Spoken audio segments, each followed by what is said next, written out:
Hello दोस्तों, आज की कहानी है धार्मिक कहानी। तो एक बार जरूर सुनिएगा।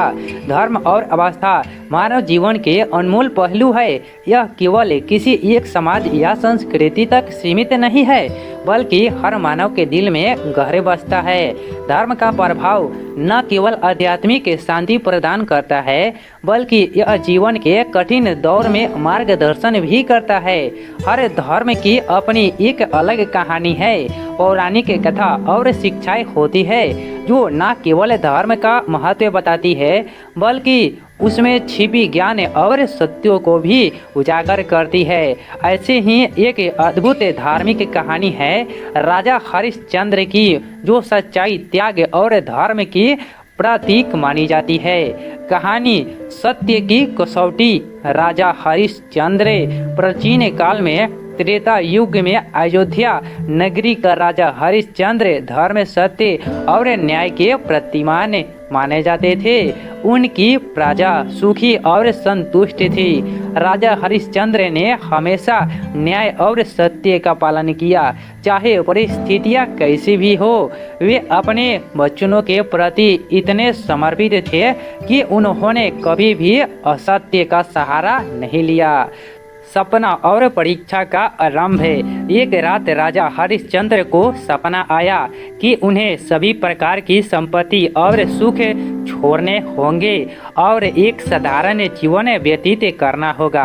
यह सपना वास्तव में देवताओं द्वारा भेजा गया एक संकेत था, जिसमें उनकी परीक्षा ली जानी थी। सुबह होते ही राजा हरिश्चंद्र ने इस सपनों को अपने गुरु वशिष्ठ को बताया। गुरु ने उन्हें इसे ईश्वर की इच्छा मानकर सत्य के मार्ग पर अडिग रहने की सलाह दी। विश्वामित्र का आगमन। कुछ दिनों बाद महर्षि विश्वामित्र हरिश्चंद्र के दरबार में आए। वे सत्य की परीक्षा लेना चाहते थे और इसके लिए उन्होंने राजा से उनका पूरा राज्य मांग लिया। राजा हरिश्चंद्र ने बिना किसी संकोच के अपना राज्य विश्वामित्र को दान कर दिया। राजा ने न केवल राज्य छोड़ दिया, बल्कि स्वयं और उनके परिवार के लिए भी कुछ नहीं रखा। अब वह राजा से सामान्य व्यक्ति हो गए थे, जिनके पास ना कोई धन था और ना ही कोई आश्रय। सत्य की राह पर कड़ा संघर्ष। राजा हरिश्चंद्र, रानी सव्या और उनके पुत्र रोहिताश्व अब दर दर भटकने लगे। उनके पास खाने के लिए कुछ नहीं था। एक दिन राजा और रानी ने निर्णय लिया कि उन्हें काशी नगरी में जाकर कुछ काम करना चाहिए, ताकि वे अपने परिवार का भरण पोषण कर सके। काशी पहुंचकर राजा हरिश्चंद्र ने वहां शमशान में काम करने का निर्णय लिया, जहां उन्हें मृत्यु शरीरों का अंतिम संस्कार करना था और बदले में कुछ धन मिलता था। दूसरी ओर रानी ने एक ब्राह्मण के घर काम करना शुरू किया, लेकिन उन्हें बहुत कठिनाइयों का सामना करना पड़ा।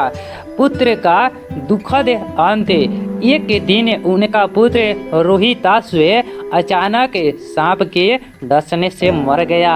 रानी सव्या अपने मृत्यु पुत्र को लेकर शमशान पहुंची, लेकिन राजा हरिश्चंद्र ने जो वहां पर एक सेवक के रूप में काम कर रहे थे, उसने शमशान शुल्क मांगा। रानी सव्या के पास कोई धन नहीं था और इस स्थिति में वे दोनों अत्यंत दुखी हो गए, लेकिन हरिश्चंद्र सत्य से कभी पीछे नहीं हटे। उन्होंने कहा कि नियमों के अनुसार बिना शुल्क दिए अंतिम संस्कार नहीं किया जा सकता। सत्य की विजय। यह दृश्य देखकर देवता भी अस्तबंध रह गए। हरिश्चंद्र की सत्य निष्ठा और कर्तव्य परायणता देखकर इंद्रदेव स्वयं प्रकट हुए और राजा हरिश्चंद्र को आशीर्वाद दिया। उन्होंने कहा कि यह पूरी घटना उनकी परीक्षा थी और वे उसमें सफल हुए हैं। इंद्रदेव ने राजा के मृत्यु पुत्र रोहिताश्व को जीवित कर दिया और उन्हें उनका राज्य, संपत्ति और वैभव वापस कर दिया।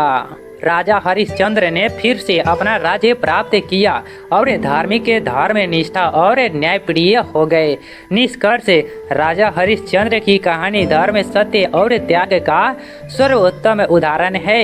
यह कहानी हमें सिखाती है कि चाहे परिस्थितियां कैसी भी हो, हमें सच्चाई और धर्म के मार्ग पर हमेशा अडिग रहना चाहिए।